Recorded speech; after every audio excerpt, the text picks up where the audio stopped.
안녕하세요. 미래에 계신 여러분, 프로젝트 반추입니다. 지금 이곳은 2022년 8월 21일 일요일이고요. 오늘의 반추를 시작하겠습니다. 먼저 오늘의 이슈를 보시겠습니다.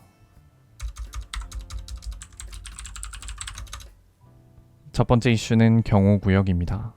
대통령 경호처가 문재인 전 대통령의 사저 경호지역을 확장하기로 결정했습니다. 해당 조치가 내려지면서 내일인 8월 22일 월요일부터는 경호구역이 최장 300m까지 확대된다고 하는데요. 여전히 경호구역 내의 1인 시위는 막을 수 없고 경호구역 밖에서 진행되는 시위들은 계속해서 진행될 예정이지만 이번 조치로 인해 사저 근처의 소음은 다소 줄어들 것으로 보이며 더불어민주당 신현영 대변인은 브리핑을 통해 김진표 의장과 윤석열 대통령께 감사드린다 라고 밝혔습니다. 두 번째 이슈는 일본 방위 예산입니다. 일본 방위성이 2023년의 방위 예산으로 올해보다 약 1천억 엔 정도 증가한 5조 5천억 엔을 요구하기로 결정했습니다. 이는 한화로 약 54조 원에 해당하는 규모이며 사상 최대의 규모라고 하는데요.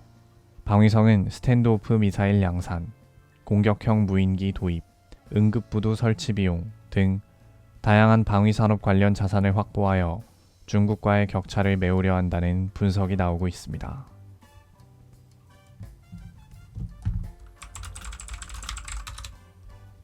세 번째 이슈는 핀란드 총리입니다.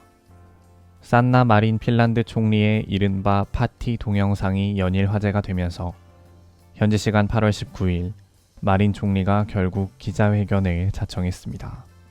유출된 영상에는 마린 총리가 격렬한 춤을 즐기고 남성들과 어울리는 모습이 담겨 있어 마약을 사용한 것이 아니냐는 의혹까지 제기되었는데요.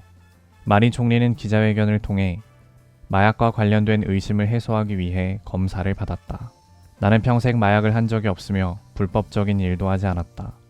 다른 평범한 30대 핀란드인들처럼 파티를 즐겼을 뿐이다. 라고 강조했습니다.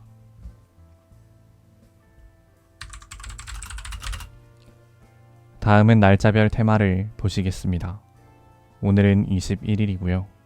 21일의 테마는 박스오피스 순위입니다.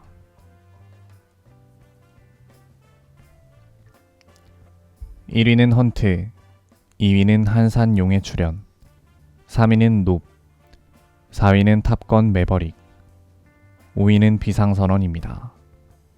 2022년 8월 20일 일간 관객수 기준입니다.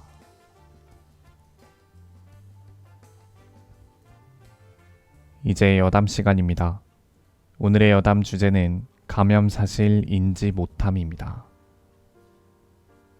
미국 로스앤젤레스 비영리 메디컬 센터 시더스 시나이 연구진이 센터 내 직원들을 조사해 210명의 직원들이 오미크론 감염력이 있는 것으로 분석했는데 이들 중 56%가 본인이 감염됐다는 사실을 몰랐었다고 합니다.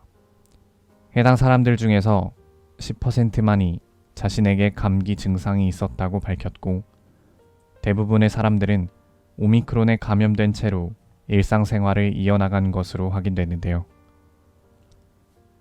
사실 이러한 이야기를 이렇게 통계적으로 접하기 전에도 아마 이미 많은 사람들이 어떤 특별한 조사나 연구가 없이도 충분히 피부로 느껴왔던 현상이었다고 생각을 합니다.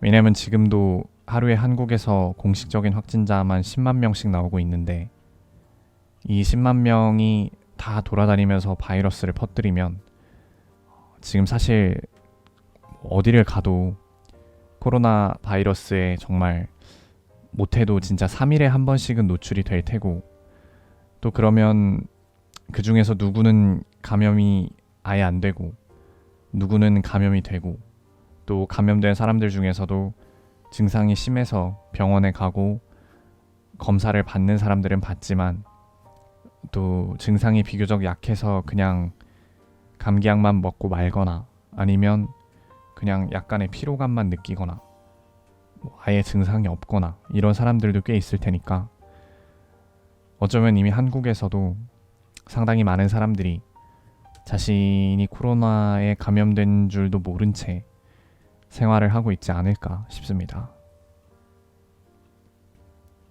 다음은 오늘의 날씨입니다. 서울특별시 동대문구 기준 낮 최고 기온은 33도, 최저 기온은 24도였습니다.